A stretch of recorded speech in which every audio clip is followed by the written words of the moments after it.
بسم اللہ الرحمن الرحیم۔ السلام علیکم۔ ایک حافظ قرآن لڑکے کو اس کی خالہ نے گھر پر افطاری کے بہانے بلا کر تمام حدیں پار کر دی۔ استغفر اللہ۔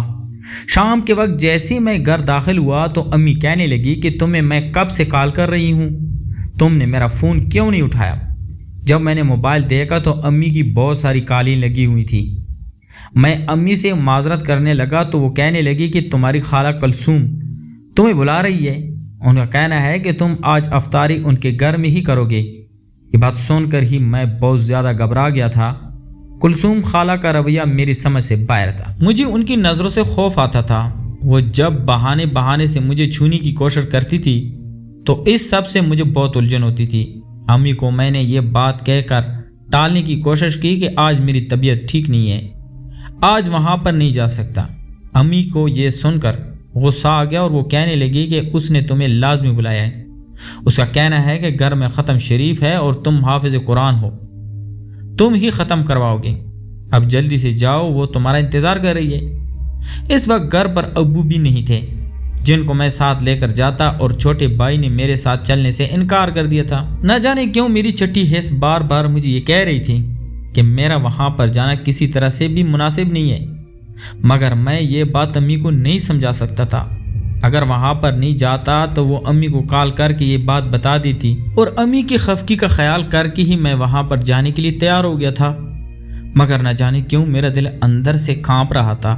مجھے پچھلی بار خالہ کا رویہ یاد آ رہا تھا جب وہ میرے سامنے عجیب سا نیم آریاں لباس پہن کر آ گئی تھی اور میں پھر بامشکل وہاں سے ان سے پیچھے چھڑا کر گھر آیا تھا، مگر اب میں نے یہ سوچ کر خود کو تسلی دی کہ یہ رمضان کا مہینہ ہے اور گنہگار سے گنہگار انسان بھی رمضان کے مہینے میں بدل جاتا ہے۔ ہر کوئی اپنے گناہ اور غلطیوں کو بخشوانے میں مگن ہوتا ہے۔ میں یہی سوچتے سوچتے جب میں گھر آیا تو روزہ کھولنے میں تھوڑی ہی دیر آ گئی تھی۔ جب میں ان کے گھر پہنچا تو یہ دیکھ کر میں حیران ہی رہ گیا کہ وہاں پر میرے علاوہ کوئی بھی نہیں تھا۔ جب یہ بات میں نے کلثوم خالہ سے پوچھی تو وہ مجھے عجیب معنی خیز نظروں سے دیکھتے ہوئے کہنے لگی کہ میں نے تمہیں بہانے سے بلایا ہے کیونکہ تم تو ویسے تو ہاتھ میں آتی ہی نہیں ہو، اسی بہانے تم یہاں پر آ تو گئے ہو۔ مجھے خالہ کی یہ بات سن کر بہت برا لگا تھا۔ میں نے انہیں کہا کہ اگر آپ نے بلانا ہی تھا تو ساتھ امی کو بھی بلا لیتی، آپ گھر میں اکیلی ہیں اور میرا یہاں پر آنا مناسب نہیں ہے۔ یہ سن کر خالہ کہنے لگی کہ تم اپنی عمر سے بہت بڑی باتیں کرتے ہو، خیر چھوڑو، روزہ کھلنے والا ہے، چلو آؤ۔ اور پھر میں ان کے ساتھ چل پڑا اور سوچنے لگا کہ جیسے ہی روزہ افطار ہوگا تو میں یہاں سے چلا جاؤں گا۔ پھر جیسے ہی میں نے روزہ افطار کیا تو میں نکلنے ہی والا تھا جب خالہ نے مجھے زبردستی پکڑ کر اپنے کمرے میں لے گئی اور مجھے بستر پر پھینک کر میرے ساتھ زبردستی کرنے لگی۔ وہ ہر ممکن کوشش کر رہی تھی کہ ان کے ساتھ اس کام میں ملوث ہو جاؤں، جو وہ چاہ رہی تھی وہ سب کر دوں۔ میری اچھی شکل و صورت تھی تو میرے لیے مصیبت بن گئی تھی۔ میں نے خالہ کو سمجھایا کہ یہ سب کرنا مناسب نہیں ہے، مگر خالہ تو میری کوئی بات سن ہی نہیں رہی تھی۔ تبھی خالہ کو ایک طرف دھکا دے کر کمرے سے باہر نکل آیا۔ اسی دوران خالہ کا لباس بھی جگہ جگہ سے پھٹ گیا تھا، جسے دیکھ کر ایک پل تو میں گھبرا گیا، مگر پھر یہ سوچنے لگا کہ اگر میں نے ان باتوں میں وقت ضائع کیا تو پھر میں خود پر سے کنٹرول کھو دوں گا اور مجھ سے وہ سب ہو جائے گا جو کسی بھی صورت نہیں ہونا چاہیے۔ جب میں باہر آیا تو یہ دیکھ کر میں ہک دھک رہ گیا۔ دروازے پر تالا لگا ہوا تھا اور یہاں سے باہر نکلنے کا اور کوئی راستہ نہیں تھا۔ میں نے خالہ کے ہاتھ جوڑ دیے اور انہیں کہنے لگا مجھے یہاں سے باہر جانے دیں۔ خالہ خود کو میرے سامنے مزید عیاں کرتے ہوئے آہستہ آہستہ میرے قریب ہو گئی اور کہنے لگی کہ تم ایسے یہاں سے نہیں جا سکتے جب تک تم میری خواہش پوری نہ کر لو۔ میں تمہیں خود سے دور نہیں جانے دوں گی، تم مجھے یوں تڑپاتا ہوا چھوڑ کر نہیں جا سکتے۔ یہ بات سن کر مجھے اندازہ ہو گیا تھا کہ آج میری خیر نہیں ہے۔ تبھی میں کمرے میں گھس گیا اور دروازہ اندر سے بند کر لیا۔ خالہ مجھے دھمکانے لگی فوراً سے دروازہ کھول کر باہر آؤ اور میری خواہش پوری کرو۔ میں یہ سن کر شرم کے مارے زمین میں گرتا جا رہا تھا کہ خالہ ایک عورت ہو کر مجھے اپنی بے لگام خواہشوں میں کس قدر اندھی ہوئی تھی کہ ان میں شرم و حیا بالکل ہی ختم ہو گئی، مگر میں خالہ کی باتوں میں نہیں آ رہا تھا۔ تبھی وہ کہنے لگی کہ مجھے لگتا ہے کہ تم ایسے نہیں مانو گے، میرے پاس دوسرا راستہ بھی ہے، تم جانتے ہو کہ عورت کے ہر بات میں دلیل ہوتی ہے، اور اگر میں سب لوگوں کو یہ بات کہہ دوں کہ تم نے میرے ساتھ دست درازی کرنے کی کوشش کی ہے تو ہر کوئی میری بات پر یقین کر لے گا۔ میں یہاں سے باہر سے دروازہ بند کر دوں گی۔ اس وقت میرا لباس بھی ایسا ہو رہا ہے جو میری بات کی گواہی دے گا، اور تم جانتے ہو کہ عورت کی ایسی بات پر ہر کوئی کان بند کر کے یقین کر لیتا ہے۔ اس کی بات سن کر میرے پاؤں کے نیچے زمین نکل گئی تھی۔ میں بہت زیادہ ڈر گیا تھا اور سوچ رہا تھا کہ اگر اس کی بات نہ مانی تو وہ سب کو بتا دے گی، سب کی نظروں میں رسوا ہو کے رہ جاؤں گا۔ میرے اندر جیسے جنگ چھڑ گئی تھی کہ میں کیا کروں۔ ایک طرف اس کا حسین سراپا اور اس کی دعوت تھی اور بدنامی کا خوف تھا، تو دوسری طرف خدا کا خوف بھی تھا۔ میں خدا کے حکم کی نافرمانی کیسے کر سکتا تھا؟ تبھی اس نے ایک ایسی حرکت کی جس نے مجھ سے فوراً سے فیصلہ کروا دیا تھا، اور پھر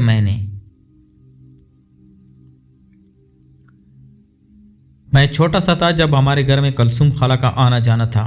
کلثوم خالہ میری اماں کی دور پار کی رشتہ دار تھی، اور اماں سے عمر میں وہ بہت زیادہ چھوٹی تھی۔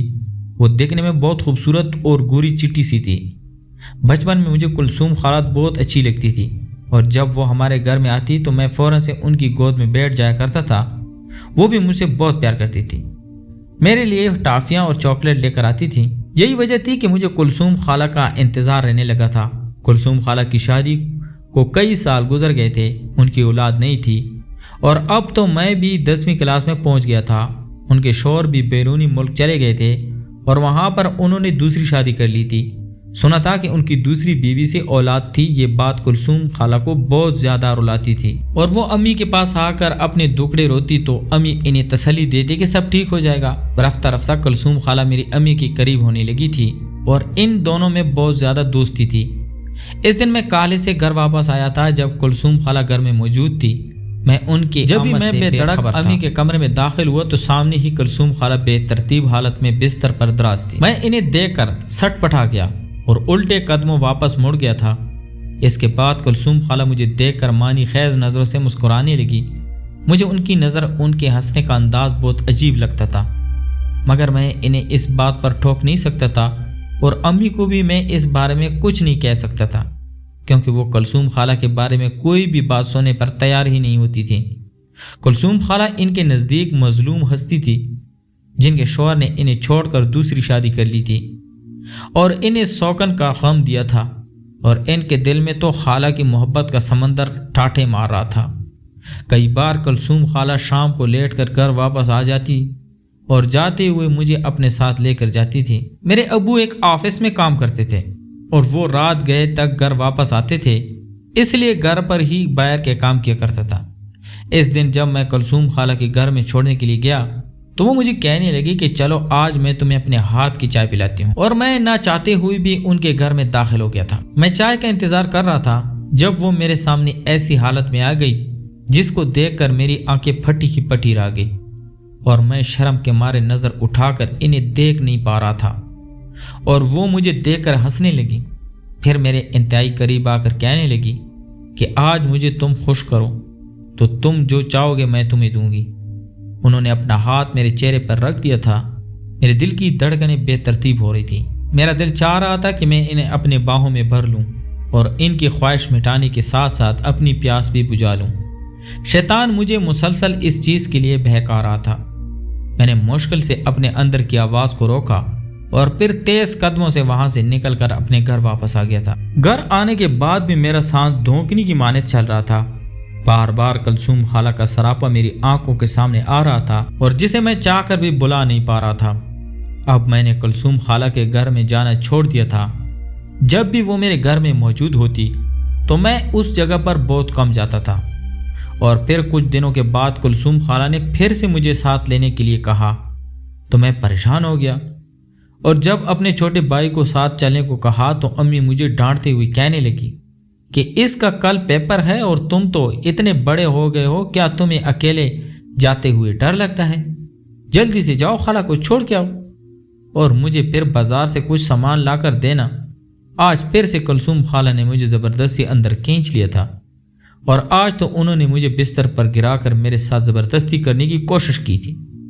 میرا دل میرے ہاتھوں سے نکلتا جا رہا تھا، نفس بے لگام ہوتا جا رہا تھا، اور پھر میں اپنے نفس کے ہاتھوں مجبور ہو کر ان پر جھک گیا اور ان کے جسم پر اپنے پیار کی مہر ثبت کرنے لگا۔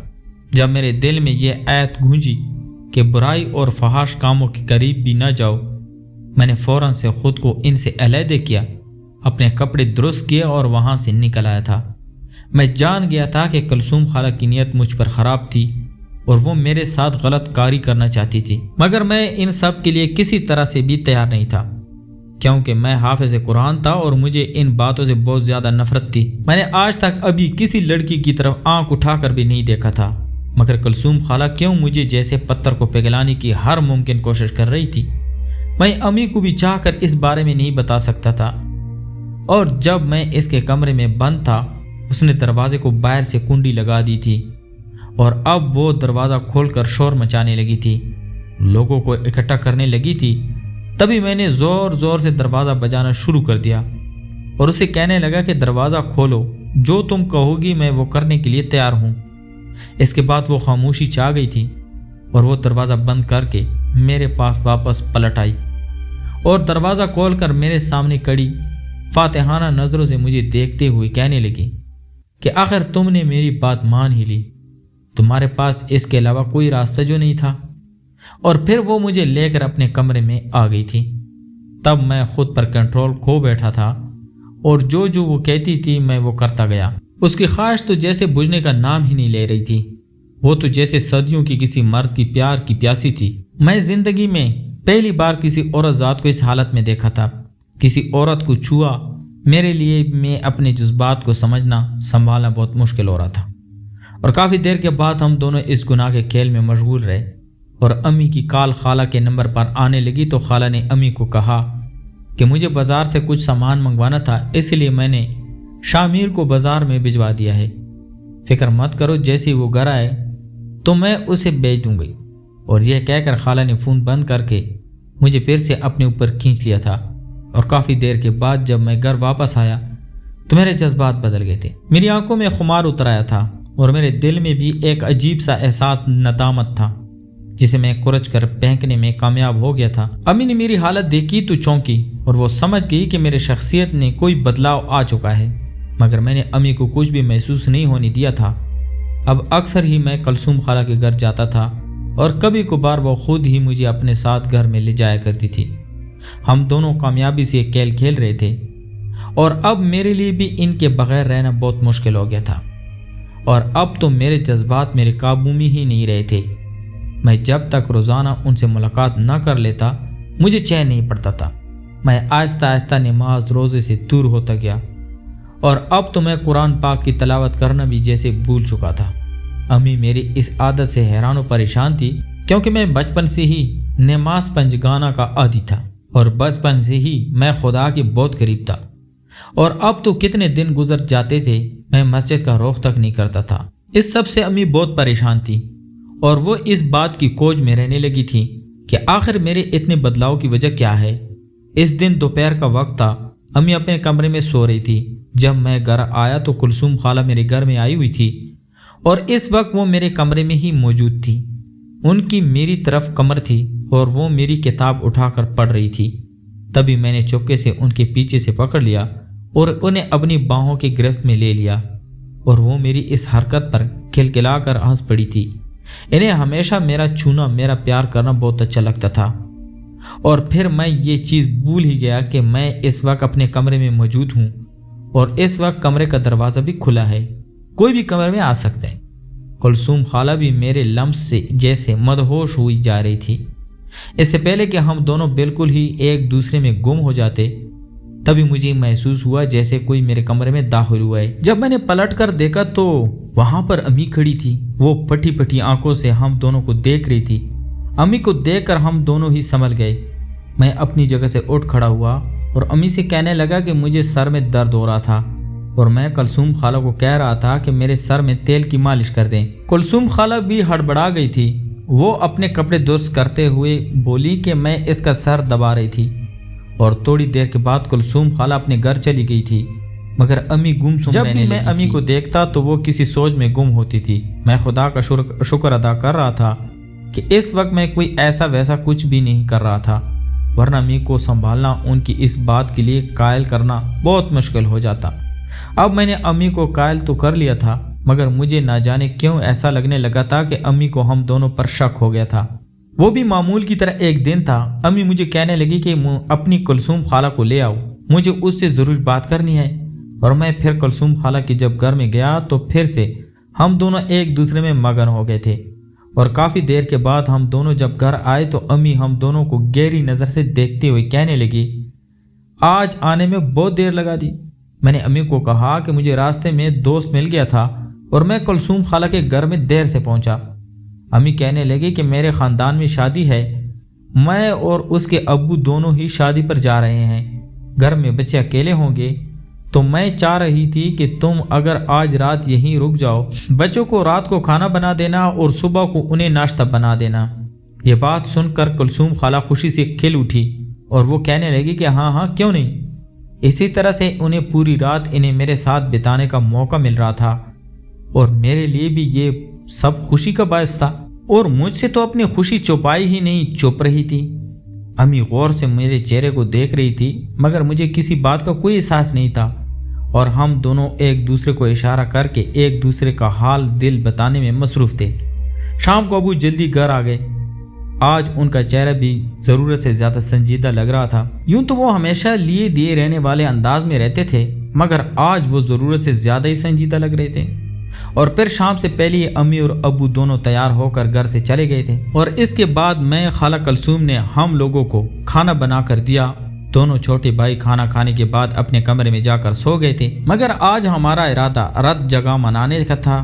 پہلی بار ہمیں یوں پوری رات ایک ساتھ بتانے کا موقع مل رہا تھا، تو ہم اس موقع سے فائدہ نہ اٹھاتے، اور پھر کلثوم خالہ میرے کمرے میں آ گئی، اور اب تو مجھے کسی کا کوئی خطرہ نہیں تھا، ڈر نہیں تھا۔ تبھی ہم دونوں نے کمرے کا دروازہ بھی کھلا رہنے دیا۔ کمرے میں باہر سے چاند کی روشنی آ رہی تھی، اور اس چاند کی روشنی میں کلثوم خالہ کے حسین سراپے کو دیکھتا مجھے بہت اچھا لگ رہا تھا۔ جب ہم دونوں کیف و سرور کی مستیوں میں گم تھے، جب ہم مزے کے سمندر میں غوطہ زن تھے، تبھی کمرے کے لائٹ یکدم آن ہو گئی۔ ہم دونوں ہی سٹ پٹا کر آ گئے، اور جب پلٹ کر دیکھا تو امی ابو دونوں ہی وہاں پر کھڑے تھے۔ ہم دونوں اس وقت اس حالت میں تھے، اور جو کچھ کر رہے تھے ہم تو شرم سے پانی پانی ہو گئے تھے۔ امی آگے بڑھی، انہوں نے کئی تپڑ مجھے اور کلثوم خالہ کے چہرے پر رسید کیے تھے۔ کلثوم خالہ ابو کو سامنے دیکھ کر شرمندہ ہو گئی تھی، وہ جلدی جلدی اپنا لباس پہننے لگی۔ اس دوران ابو کمرے سے باہر چلے گئے تھے۔ امی مسلسل کلثوم خالہ کو لان تان کر رہی تھی، اور مجھے بھی بار بار مار رہی تھی کہ میں نے تمہاری ایسی تربیت نہیں کی تھی، نہ جانے تم کس پر چلے گئے۔ مجھے تم پر بہت مان تھا، اور اب تم نے میرے مان کو توڑ کے رکھ دیا ہے۔ اگلے دن امی نے کلثوم خالہ کو گھر سے نکال دیا تھا، اور انہیں کہنے لگی کہ آج کے بعد تم میرے بیٹے کے آس پاس بھی نظر نہ آؤ۔ تم نے میرے معصوم بیٹے کو بگاڑ دیا ہے، اسے وقت سے پہلے جوان کر دیا، اسے خراب کر دیا ہے۔ کلثوم خالہ امی سے معافی مانگنے لگی، مگر امی کہنے لگی کہ میں تمہیں معاف نہیں کر سکتی، بس تم میرے بیٹے سے دور رہنا، ورنہ میں تمہارے شوہر کو فون کر کے تمہارے سارے کرتوتوں کا بتا دوں گی۔ اس کے بعد کلثوم خالہ دوبارہ کبھی میرے گھر میں نہیں آئی تھی، اور مجھے بھی اپنی غلطی کا احساس ہو گیا تھا۔ امی ابو مجھ سے بات نہیں کرتے تھے، میں اگر ان کے پاس جاتا تھا تو وہ اپنے چہرے کا رخ موڑ لیا کرتے تھے۔ میں امی ابو کے رویے سے بہت دل برداشتہ ہو چکا تھا، اور اس دن جب امی ابو کمرے میں تھے، میں جب ان کے کمرے میں گیا تو وہ دونوں مجھے دیکھ کر خاموش اور گمسم ہو گئے تھے۔ میں امی کے پیروں میں گر گیا اور ان سے معافی مانگنے لگا۔ جو کچھ مجھ سے ہوا ہے مجھے معاف کر دیں، میں آج کے بعد ایسا کچھ نہیں کروں گا۔ امی بھی روتے ہوئے کہنے لگی کہ میں کبھی سوچ بھی نہیں سکتی تھی کہ تم ایسا کرو گے۔ تب ابو کہنے لگے، جب وہ عورت خود ہی اس کی دعوت دے رہی تھی تو وہ بھی برابر کی شریک ہے، اور یوں بھی تمہیں خود احتیاط کرنی چاہیے تھی، اور تمہیں خود اس پر نظر رکھنی چاہیے تھی۔ تمہیں اسے کلثوم کے گھر میں زیادہ بھیجنا ہی نہیں چاہیے تھا۔ جب تم نے پہلی بار ان دونوں کو دیکھا تھا تمہیں تب ہی روک تھام کر لینی چاہیے تھی۔ امی کہنے لگی کہ مجھ سے غلطی ہو گئی، میں سمجھ رہی تھی کہ وہ عمر میں بہت بڑی ہے تو وہ کبھی ایسا ویسا کچھ نہیں کر سکے گی، یہ میرا وہم ہے۔ وہ اسے بالکل بچوں کی طرح پیار کرتی تھی، مگر میں کیا جانتی تھی کہ وہ میرے بیٹے پر بری نظر رکھ رہی تھی۔ اور پھر کچھ وقت کے بعد کلثوم خالہ یہاں سے اپنے شوہر کے پاس واپس چلی گئی تھی۔ مجھے کبھی کبھی ان کی یاد آتی تھی تو ان کے ساتھ گزرے لمحات بھی میری آنکھوں کے سامنے لہرانے لگے تھے اور میں صبر کے گھونٹ پی کے رہ جاتا تھا۔ جو بھی تھا، کلثوم خالہ نے مجھے بہت مزے کرائے تھے۔ تو پیارے دوستو، میں امید کرتا ہوں آپ کو آج کی کہانی پسند آئی ہوگی۔ اگر آپ کو ہماری کہانیاں پسند ہیں تو ہمارے چینل کو لائک اور سبسکرائب ضرور کریں۔ ملتے ہیں ایک اور انٹرسٹنگ سٹوری کے ساتھ، تب تک اپنا ڈھیر سارا خیال رکھیے گا۔ اللہ حافظ۔